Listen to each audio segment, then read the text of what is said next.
Lors d'un précédent podcast, je vous avais parlé de l'opposition faite entre la fin du mois et la fin du monde dans certains discours politiques au sujet du mouvement des Gilets jaunes. Il est vrai que lorsque les premiers besoins à satisfaire sont ceux de la nourriture ou du logement, la question du tri des déchets ou du changement climatique est difficile à appréhender. Nous avons posé la question à Olivier Poté, directeur de la Fondation FACE.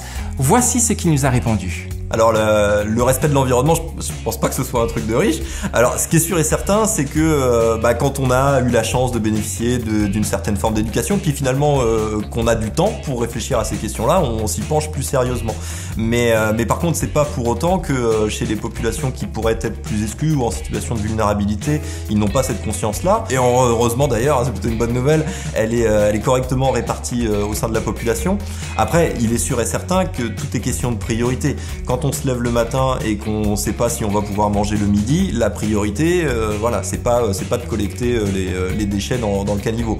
Mais c'est pas pour autant que les choses seront complètement perdues. Et encore une fois, on a la chance en Polynésie d'avoir une population qui est très proche de la nature, qui a encore conservé, ce qu'il n'y a pas ailleurs dans le monde, qui a encore conservé ce rapport à la nature très important. Le JTV Radio, la minute de l'environnement.